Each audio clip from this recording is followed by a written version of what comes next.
Stipru tautu, stipru valsti darāmies katrs, kas sirdī nes svētu Latvijas vārdu, kas savas domas un darbus saista ne tikai ar savu personīgo izaugsmi, bet izaugsmi, kas veido stipru Latviju.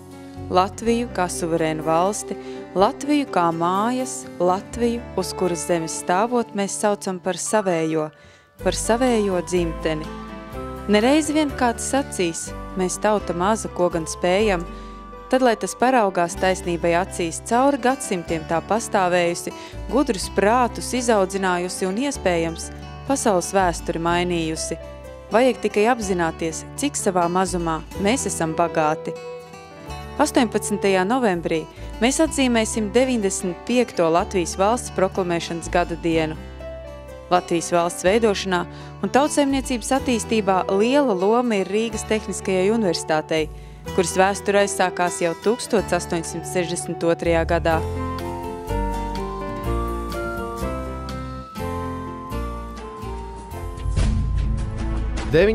Gadsimta vidus. Eiropas ekonomika un politika piedzīvo straujas pārmaiņas, arvien lielāku nozīmi iegūst zinātne un izglītība. Rīgā, pārņemot tolaik Eiropas modernāko tehnisko augstskolu modeli, 1862. gadā darbu sāk pirmā tehniskā universitāte Baltijā. Ar Krievijas cara parakstu akceptēta Rīgas Politehniskās skolas, vēlākā Rīgas Politehniskā institūta dibināšana kļūst par vienu no nozīmīgākajiem notikumiem Latvijas vēsturē. 19. gadsimta vidus Latvijā ir laiks, kad Rīgā atklāja pirmo dzelzceļa maģistrāli, sāk izmēģināt dzelzs kuģus ar tvaika dzinēju, Švarca koncertdārzā demonstrē elektrisko apgaismojumu, sāk kursēt pirmais elektriskais tramvajs Baltijā, top dzīvojamie nami, finanšu un iestāžu ēkas, un Rīga pārvēršas. Rīgas Politehniskās skolas studenti un mācību spēki ir tie, kuri pasaulē liek griezties ātrāk. Pateicoties zinātnes un tehnikas sasniegumiem, Rīga piedzīvo uzplaukumu un no tirzniecības un amatniecības pilsētas kļūst par attīstītu industriālo centru. Rīgā ražo pirmos Krievijas impērijas automobīļus un aviācijas motorus, konstruē oriģinālas lidmašīnas un uzbūvē pirmās kāpurķēžu kaujas mašīnas. Pilsētā veidojas lielie rūpniecības flagmaņi. Jaunajiem uzņēmumiem ir nepieciešami labi izglītoti inženieri. Augstskolas absolventi kļūst par ievērojamiem inženieriem, ķīmiķiem, arhitektiem, tautsaimniekiem. Latvijā izglītoto speciālistu zināšanas augstu novērtēja arī Igaunijā, Lietuvā, Krievijā, Vācijā, Polijā, Ukrainā un daudzās citās valstīs. Šogad Rīgas Tehniskā universitāte atzīmēs savu 150. jubileju. Rīgas Tehniskā universitāte ir pieredzes un tradīciju bagāta augstākās izglītības iestāde, kas apzinās savu lomu un vietu Latvijas attīstībā. Tuvojoties Latvijas valsts svētku dienai, Rīgas Tehniskā universitāte ir kļuvusi par vēl vienu tradīciju bagātāka. Svinīgajā senāta sēdē, kas norisinājās 15. novembrī, pirmo reizi universitātes vēsturē tika godināts gada absolvents.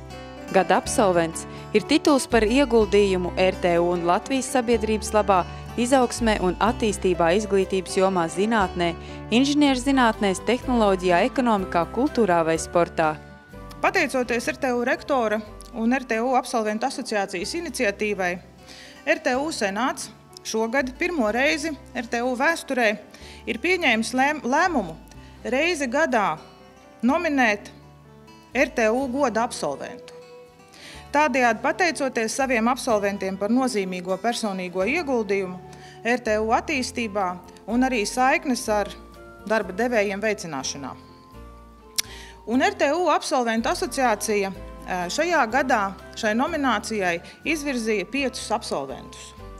Starp tiem bija Juris Savickis, SIA ITERA Latvija prezidents, Arnis Riekstiņš, SIA mikrotīkls dibinātājs un līdzīpašnieks, Andris Dambis, Oskar, latviešu autosportists un inženieris, Jānis Rozenbergs, Cēsu novadas domas priekšsēdētājs, un Jānis Logins, portāla Prakse LV izveidotājs. Protams, ka lēmums par to kandidatūru, kas vislabāk atbilst RTU goda absolventa nominācijai, nav viegls. Dekāni, atklāti balsojot, izvirzīja vienu kandidatūru, kura tālāk tika apstiprināta arī RTU senātā. RTU senāta lēmums, kurš datēts ar 2013. gada 28. oktobri, skan šādi. Piešķirt RTU goda absolventu certifikātu Jurim Savickim par nozīmīgu personīgo ieguldījumu RTU attīstībā, Latvijas tautsaimniecībā, kā arī universitātes un darba devēju sadarbības veicināšanā.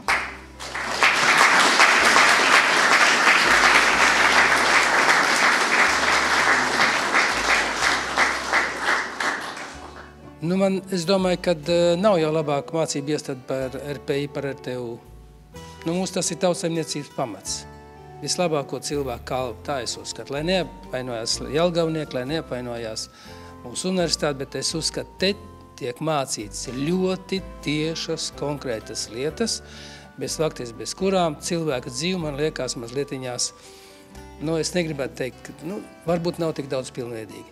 Jo cilvēks ir izgājis tehniskās zinātnes, pēc tam viņš var nodarboties ar vienalga ko, ar mākslu, viņš var būt pēc tam aktieris, viņš var būt pēc tam rektors, viņš var būt filozofs, vienalga, kas viņš var būt. Bet ja viņš saprot mazlietiņās no matemātikas, no termodinamikas, no materiāla pretestības, tad mēs zinām, ka tie pavisam atsevišķi cilvēki. Un ja viņi tālāk kaut kā aiziet visās citās jomās, mēs varam tikai pateikt, paldies, ka viņi to dara. Es gribētu visiem jūs novēlēt labu veselību, nosvinēt labus svētkus, bet mūsu mīļai universitātei, protams, ilgu dzīvi, tā kā ir bijis līdz šim, kur mēs esam izturējuši visu, kas nācis par mums, un mēs esam izveidojušies, attīstījušies, un es to novēlu darīt arī turpmāk, un kas attiecās uz mani, es saikni ar mūsu mīļoto mācību iestādi nesaraušu, un, protams, atgriežos uz visām tām iniciatīvām, vārds sakot, es šai saimei piederīgs ar visām no tā izējošām sekām. Paldies! Redziet, mēs jau pirms 2 gadiem, tikko es sāku pildīt savus pienākumus, kopā nolēmām, ka mums ir jāattīst šī sadarbība ar absolventiem. Tika pirms 1,5 gada nodibināta RTU tāda studentu absolventu asociācija kopīga. Protams, mūsu absolventi ir kopā jau skaita pār pa 100 000, bet viņi ir paši jau dažādās asociācijās apvienojušies, kā arhitekti, kā būvnieki, kā ķīmiķi un tam līdzīgi, bet tāda tehniskās universitātes asociācija nebija kopīga. Un pēc tam, pēc gada darba, jau skatoties, kā to visu dara, kā kaimiņos, igauņos, pie lietuviešiem, tāpat es biju arī Amerikas Savienotās valstīs, kur it īpaši šādām kampus universitātēm, kā ir Rīgas Tehniskā universitāte, ir ļoti aktuāli sadarboties ar absolventiem, un, starp citu, ļoti liela palīdzība no absolventiem nāk universitātēm, bet tur valdības politika ir tāda, kas ļauj nemaksāt nodokļus par katru dolāru, ko tu ziedo savai universitātei. Līdz ar to viņiem ir citāda attieksme pret šīm te lietām, bet jebkurā gadījumā tas ir ļoti būtiski, arī mums ir atbalstītāji, mums ir filantropi, jūs redzēt šeit mecenāti un sponsoru sarakstus. Un tāpēc, ja tā pavisam tieši un godīgi, tad es noskatījos, ka Tallinas Tehnoloģiskā universitātē jau gadus 10 ir šāda aktivitāte, un mēs pamazām nolēmām un šogad arī nolēmām līdz galam veikt šo goda absolventu nomināciju un turpināt to tālāk.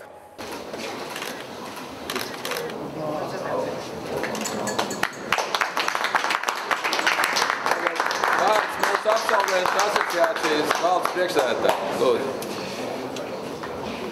Rīgas Tehniskās universitātes absolventu asociācijas valdes vārdā es vēlētos teikt pāris, bet ne tikai pāris vārdus. Un es sākšu ar to, ka Mateja evaņģēlijā ir viena tāda vieta, 19. sadaļa, kur ir rakstīts, kad viens vīrs, kas devās pasaulē, savu mantu izdalīja saviem kalpiem, un viņi bija 3. Un tas pirmais to mantu dubultoja. Tas otrais, tam iedeva drusku mazāk, bet viņš arī dubultoja. Bet tas 3. to mantu apraka zemē. Un kad tas kungs atgriezās, tas pirmais kalps teica, es esmu tavu mantu dubultojis. Un otrais varēja palielīties ar to pašu, bet 3. nebija ar ko lielīties. Un augstskolu beidzot mēs iegūstam zināšanas, kas mums dod iespēju pelnīt un atgriezt līdzekļus, ar ko augstskola var turpināt studentu apmācību, celt prestižu un vairot zināšanas Latvijā. Un es domāju, ka tā ir ārkārtīgi jauka tradīcija un mecenātisms Rīgas Politiskajā institūtā bija pazudis, jo tas ir starpkara periods. Un šajā gadījumā ir divas brīnišķīgas lietas, ko es vēlētos novēlēt. Un pirmā ir, lai mums būtu vairāk mecenāti, kas atbalsta mūsu augstskolu, un otrs, lai mēs visi tiekam galā ar savām vēstures zināšanām par valsti. Gribu tikai pateikt, ka tā tradīcija, kas ir iedibināta, tiešām man šķiet, ka viņi ir ļoti labi. Jo tradīcijas veido vēsturi. Un tik bagāta vēsture, kā ir Rīgas Politehniskajam institūtam, tagad RTU ir reti kāda. Un interesanti arī, es domāju, ka pat simboliski tā nominācija tiek izveidota un arī, es domāju, arī turpmāk tā būs, ka tā nominācija tiks piešķirta tieši mūsu vislielākos valsts svētkos, jeb arī mūsu valsts svētku priekšvakarā. Tā kā es domāju, ka visas zvaigznes sakritušas, kad studenti, pasniedzēji, absolventi var būt tiešām gandarīti par to, ka tā nominācija tā tika izveidota. Es tā domāju. Un es esmu ļoti priecīgs, ka tāda nozīmīta pagaidām nav nevienam pasaulē. Man ir pirmajam, man ir vienīgajam. Un es vēl būšu ļoti priecīgs, ka tās nozīmītas parādīsies arvien vairāk katru gadu viena.